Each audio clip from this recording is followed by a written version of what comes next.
स्वागत है दोस्तों आपका क्लास ऑफ साइड में। आज क्या देखने वाले हैं? Class 9 maths chapter 2 polynomial. बहुत मजा आएगा पॉलिनोमियल में। आज आपके अलग अलग टॉपिक्स, बेसिकली आपका इंट्रोडक्शन वीडियो होने वाला है। इसमें इंट्रोडक्शन पे बात करेंगे, अलग अलग टॉपिक्स देखने वाले हैं, उसको एग्जाम्पल के थ्रू बहुत अच्छे से समझने वाले। चलो देखते हैं, एंजॉय करते हैं। सबसे पहला टॉपिक है अलजेब्रिक एक्सप्रेशन का। अगर आपने इसको नहीं समझा ना तो पॉलिनोमियल में कुछ नहीं समझा आपने। ये क्या है, थोड़ा देखो। एक ऐसा एक्सप्रेशन है जो कॉम्बिनेशन होता है कॉन्स्टेंट्स का और वेरिएबल्स का, और वो साथ में ज्वाइंट होते हैं एक साथ अरिथमेटिक ऑपरेशन के जरिए। वो ऑपरेशन चाहे तो प्लस हो सकता है, नेगेटिव, मल्टीप्लीकेशन या डिवीजन। समझते हैं कांस्टेंट और वेरिएबल क्या होता है। आप में से बहुत लोगों को ये पता भी होगा, फिर मैं थोड़ा सा बता दूं कांस्टेंट और वेरिएबल्स क्या होते हैं। ऐसे आपके नंबर्स, बेसिकली नंबर्स जितने भी सारे होते हैं सारे कांस्टेंट कहलाते हैं, क्योंकि उनका वैल्यू फिक्स्ड रहता है। जैसे जितने पॉजिटिव नंबर्स आपके हो गए, जितने नेगेटिव नंबर्स हो गए, चाहे आपका कोई फ्रैक्शन वाला नंबर हो गया, कोई आपका डेसिमल वाला नंबर हो गया, कोई सा भी नंबर आप बात कर लो, वो सारे कैसे होते हैं? कांस्टेंट होते हैं। लेकिन अगर हम अल्फाबेट्स की बात करें, जैसे हमारा एक्स वाई जेड हो गया, P Q L M N, ये सारे जो होते हैं ना, ये सारे वेरिएबल्स होते हैं। क्यों? क्योंकि इनकी वैल्यू फिक्स्ड नहीं होते हैं, ये क्वेश्चन टू क्वेश्चन चेंज करते रहता है। आपने ऑब्जर्व करा होगा, कुछ क्वेश्चंस में एक्स की वैल्यू कुछ दे रखी है, किसी क्वेश्चन में कुछ और दे रखी है, किसी किसी क्वेश्चन में जेड की वैल्यू कुछ और है, किसी क्वेश्चन में जेड की वैल्यू कुछ और आ रही है। तो बेसिकली ये चेंज कर रहा है, ये कभी फिक्स नहीं है, उसलिए इसको वेरिएबल्स कहते हैं। हाँ, लेकिन एक बात भी याद रखो, जो स्टार्टिंग के हमारे अल्फाबेट्स होते हैं, स्टार्टिंग वाले, जैसे ए बी सी हो गए स्टार्टिंग वाले, ये कांस्टेंट कहलाते हैं। तो बहुत क्वेश्चन में जब बच्चे कंफ्यूज हो जाते हैं कि हमारा ए बी सी कांस्टेंट एक वेरिएबल है, बात पकड़ लो, ए बी सी हमारे कांस्टेंट है, ठीक है।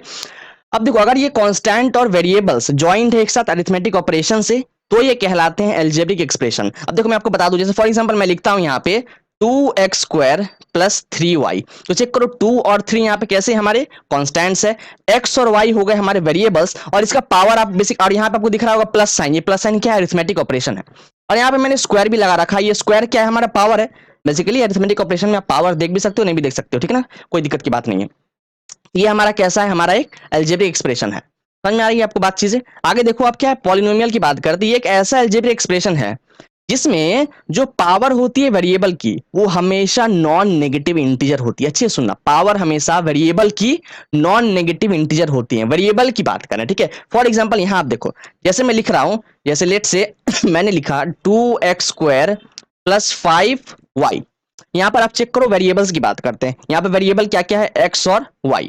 अगर x की बात करें, इसका पावर कितना है? 2। y की बात करें, इसका पावर है 1। कुछ नहीं होता है मतलब 1 होता है। अब चेक करो, ये जो पावर्स है 2 और 1, ये कैसे है? पॉजिटिव नंबर्स है, मतलब ये आपके पॉजिटिव इंटीजर्स है। देखो, इंटीजर किसे कहते हैं? या तो जो पॉजिटिव नंबर्स हो तो पॉजिटिव इंटीजर्स, नेगेटिव नंबर हो तो नेगेटिव इंटीजर्स। लेकिन पॉलिनोमियल में हम स्पेसिफिक पॉजिटिव इंटीजर्स की बात करते हैं। अगर पावर नेगेटिव हो गया तो फिर वो पॉलिनोमियल नहीं रहता है। अगर इसको मैंने ऐसे लिख दिया होता, 2x का पावर -2 प्लस 5y, तो यहाँ पे x की पावर क्या है? -2, y का चलो 1 है, तो y का तो चल जाएगा समय, एक समय के लिए। लेकिन चूंकि x की पावर नेगेटिव में है, और ये आपको बता रखा है कि आपको इंटीजर चाहिए, पॉजिटिव इंटीजर्स, नेगेटिव वाले नहीं, तो आपका ये पॉलिनोमियल नहीं है। कौन सा? ये वाला आपका पॉलिनोमियल नहीं है, ठीक है। अगर मान लो मैंने ऐसे लिख दिया, that is √2x² plus 3y।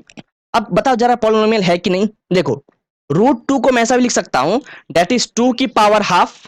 Basically आपको पता है कि रूट को हम इस तरीके से पावर के फॉर्म में लिख सकते हैं, दैट इज 2 का पावर हाफ हो गया, और यहाँ पे x² है, ठीक है। और इधर कितना दे रखा है? 3y। अब चेक करो, यहां पर 2 की पावर कितनी है? हाफ।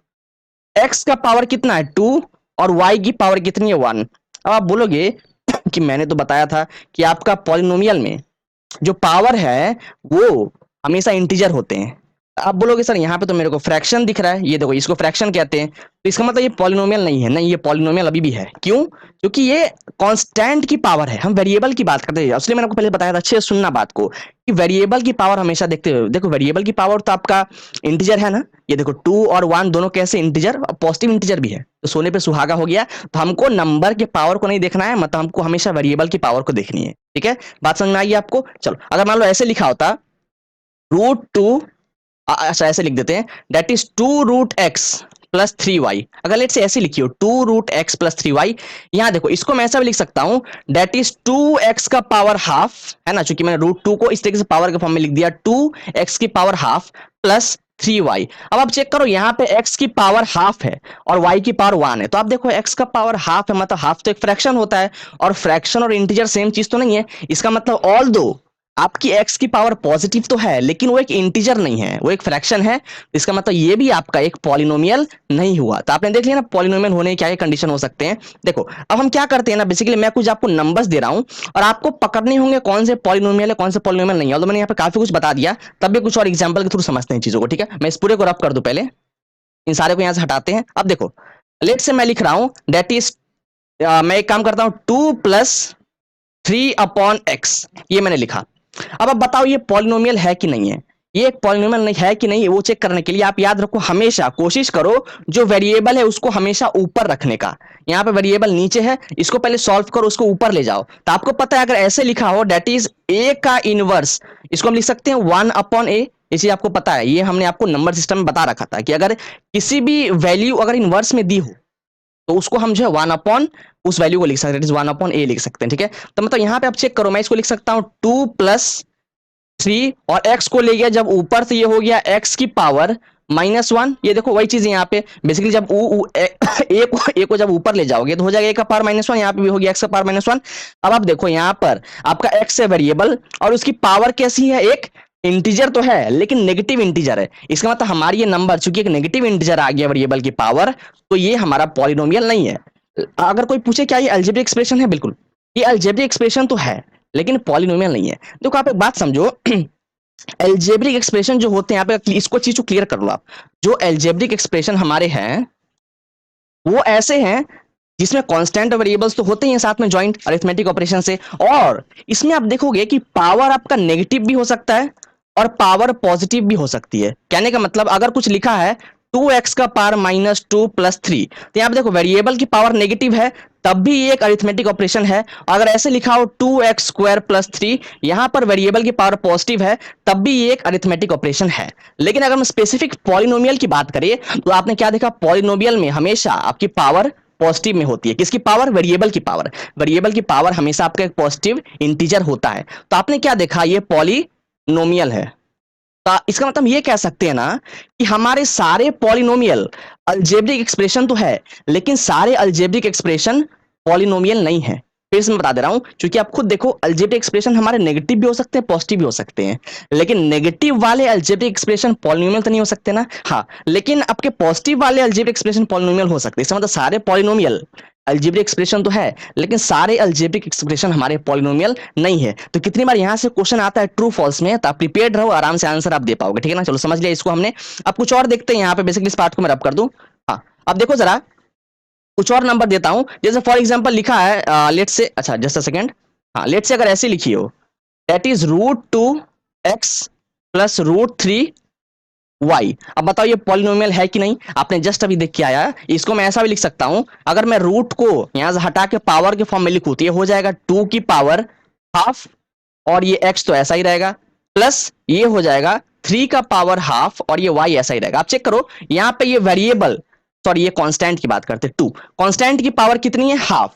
यहाँ पर x का पावर कितना है, कुछ नहीं मतलब 1, यहाँ पे x की पावर 1 है, और यहाँ पे 3 की पावर हाफ है और y की पावर कुछ नहीं है मतलब 1। और आपको पता है पॉलिनोमियल हमेशा देखने के लिए हमें कांस्टेंट पे ध्यान नहीं देना पड़ता, हमें वेरिएबल की पावर देखनी पड़ती है। ऑल्दो वेरिएबल की पावर यहाँ पे बिल्कुल फ्रैक्शन में है लेकिन कांस्टेंट, लेकिन जो आपके वेरिएबल्स दे रखे हैं यहाँ पे 2 की पावर आपकी फ्रैक्शन में थी, लेकिन जो आपके कांस्टेंट आपके जो वेरिएबल्स होते हैं x और y, इनके देखो पावर कैसे हैं आपके, एक पॉजिटिव इंटीजर है। इसका मतलब ये हमारा एक पॉलिनोमियल है, बिल्कुल पॉलिनोमियल है, ठीक है। कुछ और एग्जांपल देखते हैं, जैसे लेट से ऐसा ऐसा लिखा है that is x⁴/2 whole power 2। अब देखो आपको लग रहा है कि ये तो पॉलिनोमियल नहीं है, क्योंकि यहाँ पे x हमारा क्या वेरिएबल है और उसकी पावर इंटीजर नहीं है, क्योंकि एक फ्रैक्शन इंटीजर नहीं होता है। लेकिन आप गलत हो, कभी भी आपको सॉल्व करना पड़ता है उसके बाद आंसर के बेसिस पे जज करो, बिना सॉल्व किए जज मत करो। देखो इसको सॉल्व करने का मतलब क्या, देखो आपको पता है ना कि अगर अगर एक बेस के दो दो पावर हो तो दोनों हो जाते एक साथ मल्टीप्लाई। तो देखो ये आपका x क्या है, बेस है, इसके दो दो पावर है, दोनों हो जाएंगे मल्टीप्लाई। इसको सॉल्व करो जरा, तो ये आपको मिल जाएगा x की पावर 4/2 मल्टीप्लाई 2, यहां से 2 और 2 हो गए कैंसिल आउट, तो आपको मिल गया x की पावर 4। तो आप चेक करो आपका ये वेरिएबल का जो पावर है वो एक पॉजिटिव इंटीजर है। स्टार्टिंग में लगा था कि अच्छा इसकी पावर जो है वो एक फ्रैक्शन है, लेकिन सॉल्व करने के बाद एक पॉजिटिव इंटीजर आ गई, तो मतलब ये हमारा कैसा एक पॉलिनोमियल है, बिल्कुल है पॉलिनोमियल। कुछ और नंबर्स देखते हैं, जैसे लेट से ऐसे लिखा है x² + x square plus 3x plus 2, और नीचे में दे रखा है अपॉन x। हमें बताना है क्या ये एक्सप्रेशन, ये जो हमारी अलजेब्रिक एक्सप्रेशन है, क्या ये पॉलिनोमियल है कि नहीं है। इसको सॉल्व करते हैं। देखो कैसे सॉल्व करेंगे, आप क्या करो, x को पहले सब में बांट दो, x को क्या करो आप सब में बांट दो। तो चलो इसको मैंने बांट दिया, x square upon x, plus इसमें भी बांटो तो 3x अपॉन एक्स, प्लस इसको भी दे दो, that is 2 upon x. Solve करो इसको जरा। तो यहां से देखो, यहाँ पे x की पावर 1 है, यहाँ पे x की पावर 2 है, तो यहां से बेसिकली क्या है, एक x तो कैंसिल हो गया, तो बस एक ही x बचा है। यहाँ पे देखो, ये आपका x हो गया कैंसिल, यहाँ पे बचा बस 3। और इधर चेक करो, यहाँ पे क्या है 2 अपॉन एक्स, ऐसी आपको दिख रही है ना 2 अपॉन एक्स। अब देखो बेसिकली मैं क्या करता हूँ, इस पार्ट को मैं यहाँ से रब कर दे रहा हूँ पहले, ताकि आपको दिख जाए। हाँ, मैं इस पार्ट को इधर से रब करता हूँ, ये वाले को, ठीक है। और जरा देख लो मैं क्या बताना चाह रहा हूँ। इस पार्ट को मैंने रब करा, यहाँ से कंटिन्यू करते हैं। तो ये देखो, यहाँ से मैंने स्टार मार्क लगाया, इसको इधर देख लो। अब देखो ये क्या लिखा है, x प्लस 3, और यहाँ पे x को ले जाओ जरा ऊपर। जब x को ले जाओगे ऊपर तो वो हो जाएगा 2 की पावर 2 इंटू एक्स की पावर -1, ऐसा ही तो होगा ना। देखो स्टार्टिंग में देख के लग रहा था ना आपको कि अच्छा यहाँ पे जितने भी वेरिएबल है, सारे के सारे जो पावर्स हैं वो सारे आपके पॉजिटिव इंटीजर है। लेकिन जब सॉल्व करा तो आपने क्या देखा, आपके इस एक्सप्रेशन में एक ऐसा ही वेरिएबल है जिसकी पावर एक नेगेटिव इंटीजर है।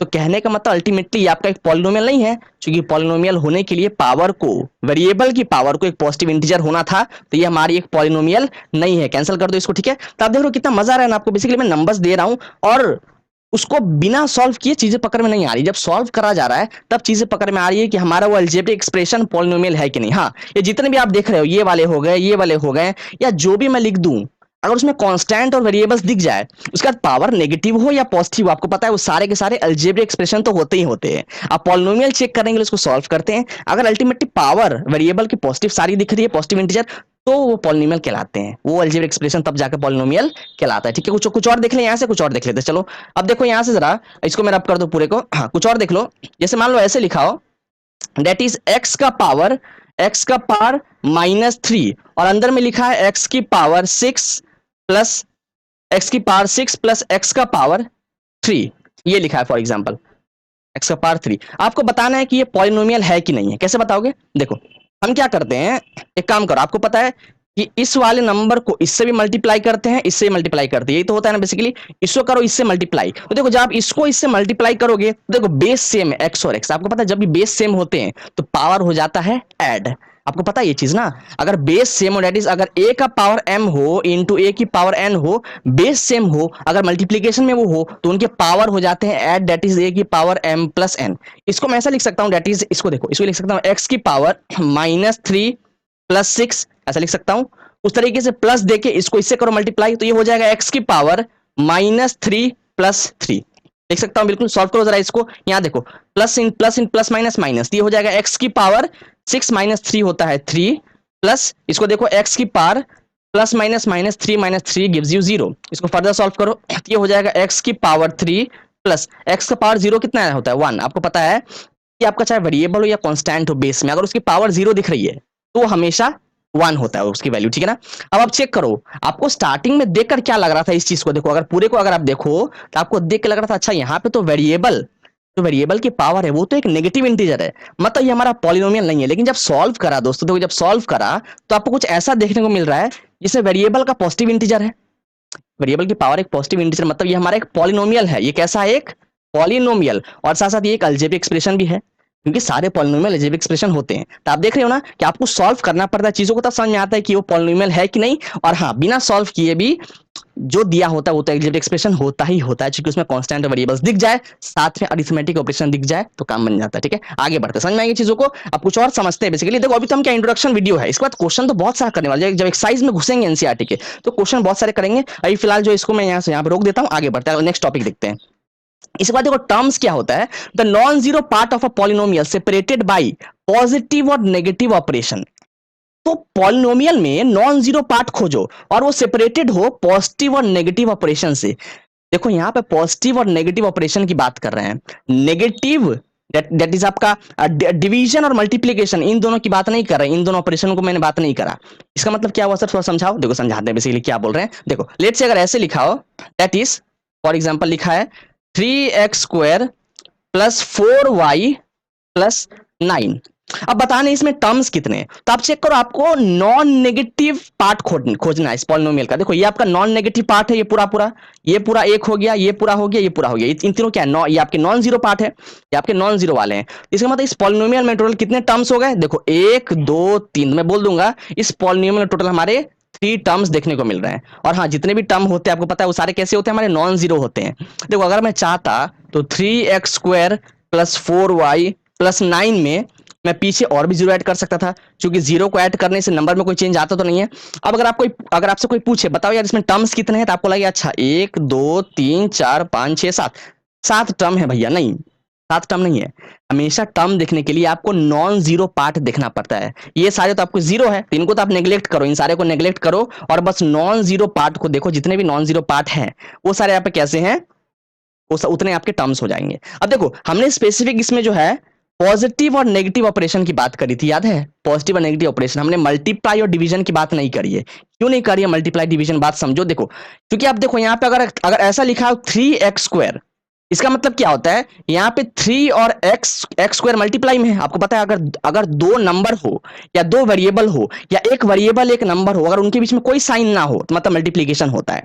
तो 3x² एक्चुअली में दोनों एक साथ मल्टीप्लीकेशन में है। उस तरीके से 4y की भी बात करिए, जो 4y आपको दिख रहा है यहाँ पे भी आपका 4 और y दोनों मल्टीप्लाई में है। तो आप देखो यहाँ पे मल्टीप्लीकेशन आपको दिख रहा है, तो मल्टीप्लिकेशन दिख रहा है मतलब क्या, आप इसको एज अ सिंगल टर्म देख सकते थे और इसको सिंगल टर्म देख सकते थे। अगर ऐसा होता कि हम मल्टीप्लाई को भी कंसिडर करते टर्म देखते वक्त, तो अब तो कितने टर्म हो जाते भाई, तब हो जाते हमारे 1 2 3 4 5। तब उस केस में हमारे इस वाले पॉलिनोमियल में टोटल 5 टर्म हो जाते अगर हम मल्टीप्लाई वाले ऑपरेशन को देखते। लेकिन उसको देखना तो नहीं है, इसलिए हमारे टोटल 3 टर्म है। इसलिए मैंने आपको बताया था कि आपको मल्टीप्लाई को नहीं देखना है और डिवाइड को भी नहीं देखना है। अब लोग डिवाइड क्यों नहीं देखना है भाई, अगर मान लो ऐसे लिखा हो लेट से 3x² plus 4y divided upon m, ऐसे लिखा हो 3x² plus 4y divided m। आपको लग रहा होगा यहाँ पे 1 2 3, इस पॉलिनोमियल में 3 टर्म है। नहीं, 3 टर्म नहीं, इसमें 2 ही टर्म है। ऐसा क्यों, देखो इसको मैं बेसिकली इस पार्ट को पहले मैं रब कर दे रहा हूँ, ठीक है। इस पार्ट को मैं थोड़ा सा इसको रब कर देता हूँ ताकि यहाँ मैं दिखा दूँ आपको क्या बोलना चाह रहा हूँ। हाँ अब देख लो, इस पार्ट को अगर मैं यहाँ बताना चाहूँ आपको, इस चीज को स्टार मार्क लगा दूं यहाँ पे, देख लो इसको, देखो 3x² प्लस ये क्या है 4y डिवाइडेड बाई m, ऐसी तो है ना, डिवाइड इसको नीचे ले गए। अब देखो इसको मैं ऐसा भी लिख सकता हूं, date is 3x² plus 4y, और जरा m को ले जाओ ऊपर, जब m को ले जाओगे ऊपर तो ये हो जाएगा m की पावर -1। इनवर्स वाले केस की बात करें, होगी m का पावर -1। अब आप देखो आपको दो टर्म दिख गए ना, देखो एक और ये दो, ये पूरा दूसरा टर्म है और ये पहला टर्म है, तो देखो दो टर्म हो गए। देख के लग रहा था यहाँ टोटल 3 टर्म है, लेकिन एक्चुअल में डिवाइड को जब नीचे ले गए डिवीजन वाले नंबर को, और उस डिवीजन वाले नंबर को वापस जब ऊपर ले गया तो इनवर्स बन गया, और अल्टीमेटली ये 3 टर्म है 2 ही। तो इसलिए आपने देखा कि जब भी हम टर्म की डेफिनेशन देखे वहां पे क्लियर बता दिया गया है कि नॉन जीरो पार्ट पॉलिनोमियल का जो सेपरेटेड हो पॉजिटिव और नेगेटिव ऑपरेशन से, ना कि डिवीजन और मल्टीप्लीकेशन वाले ऑपरेशन। समझ गए चीज को, चलो आगे बढ़ते हैं, अगला देखते हैं, ठीक है। इसके बाद डिग्री की बात करते हैं। डिग्री क्या होता है भाई, पॉलिनोमियल में जो हाईएस्ट पावर दिख रहा हो वेरिएबल का, अच्छे सुनो, वेरिएबल की हाईएस्ट पावर, कांस्टेंट की नहीं, वेरिएबल की हाईएस्ट पावर एक पॉलिनोमियल में वही होता है उसका डिग्री। क्या मतलब वो, इसका सर समझाओ जरा। समझाते हैं, सब समझाएंगे, टेंशन मत लो। देखो यहाँ पे क्या है, चीजों को समझते हैं। अगर ऐसे लिखा हो that is 5x3 plus 2x² plus 4x plus 9, एक पॉलिनोमियल है। क्यों है पॉलिनोमियल, क्योंकि आप चेक करो यहाँ पे जितने वेरिएबल है, ये सारे वेरिएबल का जो पावर है वो एक पॉजिटिव इंटीजर है, तो ये आपका पॉलिनोमियल तो हो गया। चलो ठीक है, अब चेक करना है इस पॉलिनोमियल में डिग्री क्या है। तो डिग्री कैसे देखते हैं भाई, आपको देखना है वेरिएबल का हाईएस्ट पावर। आप चेक करो, ये आपका वेरिएबल है x, इसकी पावर कितनी है 3, ये x की पावर कितनी है 2, ये x की पावर कितनी है 1। इन तीनों में सबसे बड़ा क्या है, 3 बड़ा है। इसका मतलब इस पॉलिनोमियल की डिग्री कितनी हो गई, इसकी अगर डिग्री की बात करेंगे तो वो हो जाएगा 3, क्योंकि हम हाईएस्ट पावर देखते हैं वेरिएबल का। देखो कितनी बार क्या होता है ना कि हमारी वेरिएबल जो है वो सेम नहीं होती है, तो वहां बच्चे फंस जाते डिग्री निकालने में। मान लो ऐसे लिखा हो that is 3x³ plus 2x plus 9y का पावर 4, फॉर एग्जाम्पल ऐसे लिखा हो। अब आपको बताना है कि इसमें डिग्री क्या है। आपको देखने को मिल रहा है यहाँ पे x ये दोनों तो सेम वेरिएबल है, लेकिन यहाँ पे y एक अलग वेरिएबल हो गया। अब यहाँ पे क्या होगा भाई, डिग्री कोई बात नहीं, वेरिएबल कोई सा भी हो उससे फर्क नहीं पड़ रहा होता है, हमको बस हाईएस्ट पावर चाहिए वेरिएबल का। देखो क्वेश्चन में ऐसा तो नहीं बोला ना कि आपकी वेरिएबल सेम होनी चाहिए, नहीं, वो बस बोल रहा है वेरिएबल हो, और वेरिएबल की हाईएस्ट पावर आप देखो कौन सा वेरिएबल, इस वेरिएबल सेम है कि ना है उससे हमको मतलब नहीं है, फर्क नहीं पड़ रहा होता है। यहाँ पे x की पावर क्या है 3, x की पावर क्या है कुछ नहीं है मतलब 1, और यहाँ पे y की पावर क्या है 4। तो आप चेक करो हाईएस्ट पावर कितना है वेरिएबल का 4, तो इसकी डिग्री कितनी आ जाएगी, इसकी डिग्री आ जाएगी हमारी 4। समझ में आ रहा है? तो वेरिएबल सेम हो या ना हो उससे मतलब नहीं, हमें बस हाईएस्ट पावर को देखना है। कुछ और दिखा है डिग्री का बात, कुछ और करते डिग्री के बारे में, इसको मैं रब कर दूं। हाँ, अब जरा कुछ और देख लो। फॉर एग्जाम्पल अगर ऐसे लिखा हो that is 3x² plus 2x plus 5x² y cube. अब यहां बच्चे फंस जाते हैं। अब बताओ यहाँ पे डिग्री क्या है, डिग्री क्या है? यहाँ पे आपको x दिख रहा है एक वेरिएबल, यहाँ भी x वेरिएबल, और यहाँ पे x और y दोनों वेरिएबल है, दोनों साथ में मल्टीप्लीकेशन में। अब बताओ डिग्री क्या होगा? तो कभी अब अगर आपको ऐसे देखने को मिल रहा है कि दो वेरिएबल साथ में है मल्टीप्लाई में, तो आप उनके पावर को ऐड कर सकते हो, उनके पावर को आप ऐड कर सकते हो और उनका एक सिंगल पावर निकाल सकते हो। पावर को ऐड करने के बाद एक सिंगल निकाल सकते हो। कहने का मतलब देखो यहाँ पे x का पावर कितना है 2, इस वेरिएबल की पावर कितनी है 1, और यहाँ जो दिख रहा है एक्स वाई, यहाँ जो एक्स वाई दिख रहा है इसकी पावर कितनी हो जाएगी 3 + 2 हो जाएगा 5। तो देखा आपने इस तरीके से। तो हम बेसिकली जब भी दो वेरिएबल पास पास हो मल्टीप्लाई में, तो उनके पावर को आप ऐड कर सकते हो, ये रूल है, बिल्कुल ऐड कर सकते हो। अब चेक करो हाईएस्ट पावर कितना हो गया, इसका हो गया हाईएस्ट पावर कितना आप दिख रहा है एक्स वाई का कितना हो गया 5। इसका मतलब इस पॉलिनोमियल का, इस पूरे पॉलिनोमियल का डिग्री कितना हो गया, दैट इज डिग्री होगा इसकी 5। आपने देखा ना, आपको स्टार्टिंग में पॉलिनोमियल में कहीं भी 5 नहीं दिख रहा था, आपको आपको जो मैक्सिमम यहाँ पे 3 दिख रहा था, आपको मैक्सिमम लग रहा था 3। तो बहुत बच्चे क्या करते कि डिग्री इसका 3 लिख कर आ जाते ना, ऐसा नहीं करना है, उसको आप ऐड करो तब चीजें क्लियर होती है। समझ में आ रहा है चीजें? तो इस तरीके से डिग्री देखनी पड़ती है। कुछ और क्वेश्चन करते, कुछ और क्वेश्चन करते डिग्री का, तब जाके बात समझ में आएगी, भेजे में घुसेगी। कुछ और करते हैं, चलो इसको मैं हटा दूं पर पूरा पूरा। चलो कुछ और देख लेते हैं। अब लेट से अगर ऐसे लिखा हो that is 4x² plus 3√x plus अच्छा इतना रहने देते हैं 4x² प्लस 3√x। बताओ इसमें डिग्री क्या है, ये पूछ रहा है क्वेश्चन, ठीक है। देखो सबसे पहले डिग्री चेक करने के लिए देखो हम क्या करेंगे, ये आपका वेरिएबल है, ये भी आपकी वेरिएबल है। देखो इस पॉलिनोमियल को मैं ऐसा भी लिख सकता हूं दैट इज 4x² प्लस 3, और रूट एक्स को मैं लिख सकता हूं x की पावर हाफ। आपको पता है कि हम रूट को इस तरीके से पावर के फॉर्म में लिख सकते हैं। अब आप चेक करो यहां पे ये वेरिएबल की पावर कैसी है, ये एक फ्रैक्शन है, इंटीजर तो नहीं है ना। अच्छा कि वेरिएबल की पावर फ्रैक्शन में है, इसका मतलब ये हमारा पॉलिनोमियल ही नहीं है। आपको पता है ना, पॉलिनोमियल होने के लिए आपके जो दे रखे हैं वेरिएबल उसकी पावर पॉजिटिव इंटीजर होनी चाहिए। अगर वो एक नेगेटिव इंटीजर हो या नेगेटिव इंटीजर ना भी हो, अगर एक फ्रैक्शन भी हो जाए तभी उस केस में वो पॉलिनोमियल नहीं होता है। तो मतलब ये हमारी पॉलिनोमियल है ही नहीं। तो जब पॉलिनोमियल नहीं है तो डिग्री कहां से खा के निकलेगा, तो इसका डिग्री निकलेगा ही नहीं। लेकिन चूंकि क्वेश्चन ने पूछा है डिग्री निकालो, तो हम क्या करें, क्या टीचर को उल्टा सुनाकर आ जाए? नहीं, टीचर से विनम्रता से बात करनी है। हमें आंसर क्या लिखना है, सिंपल, चूंकि पॉलिनोमियल है ही नहीं, इसका डिग्री हम पता कर ही नहीं सकते, तो सिंपल लिख देना नॉट डिफाइंड। क्या लिख देना, नॉट डिफाइंड। लेकिन ज्यादातर क्या ऐसे क्वेश्चन आते नहीं है, बेसिकली ऐसा क्वेश्चन नहीं देता है टीचर। लेकिन अगर दे भी दे तो आंसर तो निकाल नहीं सकते, क्योंकि जो पॉलिनोमियल है ही नहीं उसका डिग्री कैसे निकालेंगे। डिग्री 2 लिखकर मत आ जाना। आपको लग रहा होगा अच्छा x का पावर 2 है, यहाँ पे x की पावर हाफ है, और 2 जो है हाफ से तो बड़ा ही है, तो चलो डिग्री हो गया 2। ना ना ना, डिग्री देखने के पहले पॉलिनोमियल देखो, पॉलिनोमियल ही जब नहीं होगा तो डिग्री कहां से निकलेगा। तो मतलब पॉलिनोमियल है ही नहीं, तो इसका डिग्री निकालना पॉसिबल है ही नहीं, तो लिख देना नॉट डिफाइंड। समझ में आ गया? कुछ और देखते हैं एग्जांपल, कुछ और देख लेते हैं। इसको मैं अब कर दूं पूरे को, इसको यहां से हटा दूं, कुछ और जरा देख लो। अगर लेट से ऐसे लिखिए दैट इज √2x² प्लस आपका लिखा हो 3y³ प्लस 9। आपको बताना है कि इसमें डिग्री क्या होगा, बतानी है डिग्री क्या होगी। देखो इस चीज को मैं ऐसा भी लिख सकता हूं, इसको मैं लिख सकता हूं दैट इज √2 है, इसको मैं लिख दिया 2 की पावर हाफ, और ये तो x² है ही, प्लस 3y³ प्लस 9।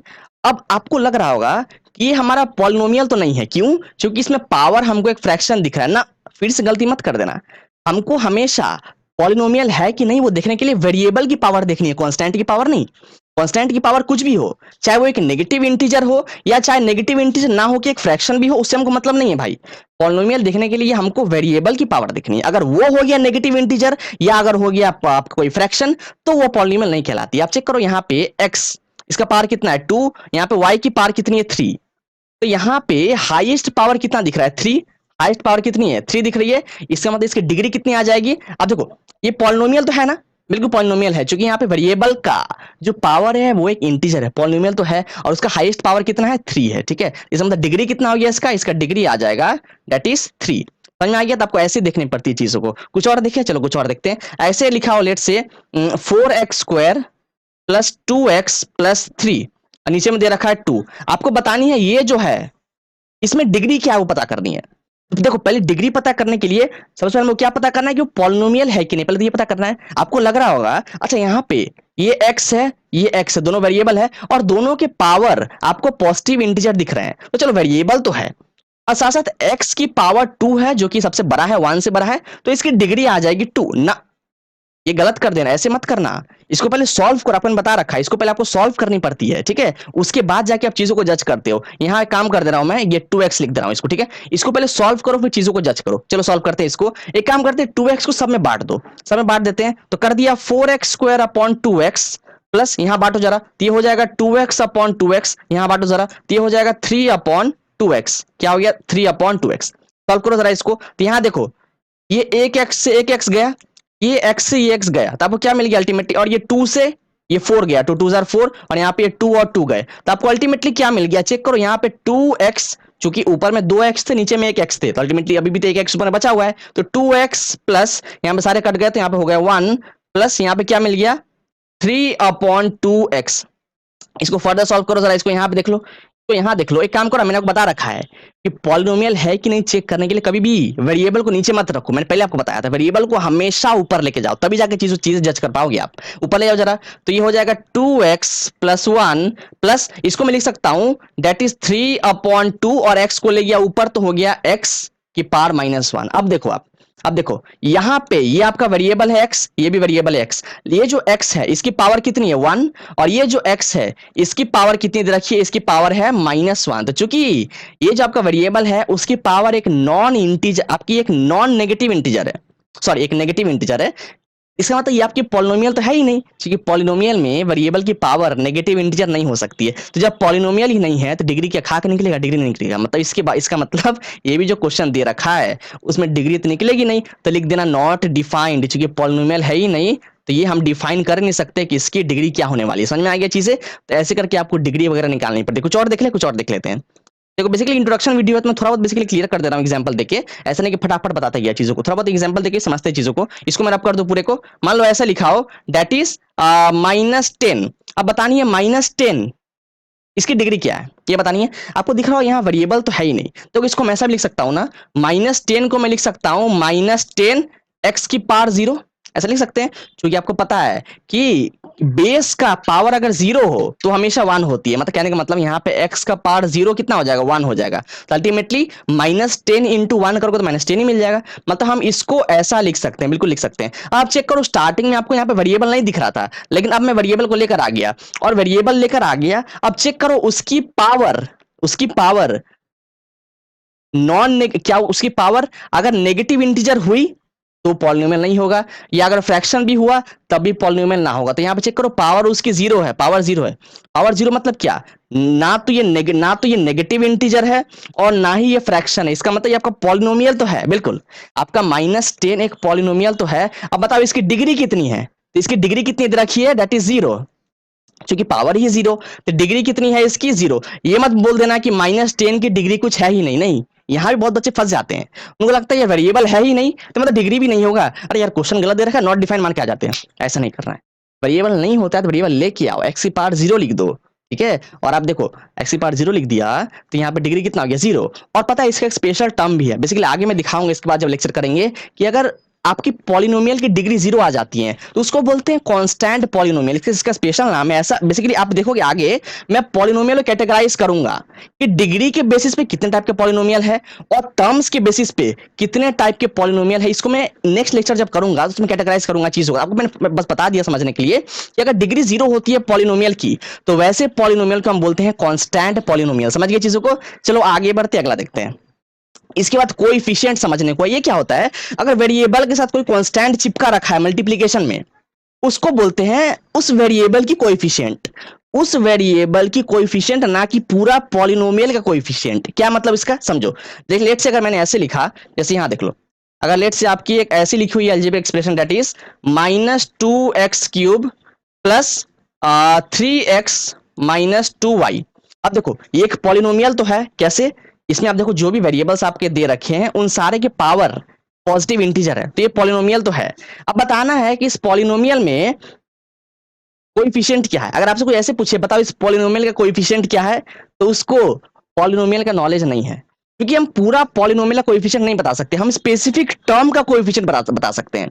अच्छा सुनो मैं क्या बोल रहा हूँ, पूरे पॉलिनोमियल का कोएफिशिएंट अगर कोई पूछ रहा है तो गलत पूछ रहा है, उसको चीजें की नॉलेज नहीं है उसको, स्पेसिफिक टर्म का निकलता है कोएफिशिएंट। जैसे यहाँ पे एक्स क्यूब है, तो एक्स क्यूब की बात करें तो इसका कोएफिशिएंट क्या है, तो चेक करो इसके साथ कौन सा कांस्टेंट मल्टीप्लाई में है, चेक करो एक्स क्यूब के साथ -2 मल्टीप्लाई में है, इसका हो जाएगा एक्स क्यूब का कोएफिशिएंट हो जाएगा -2।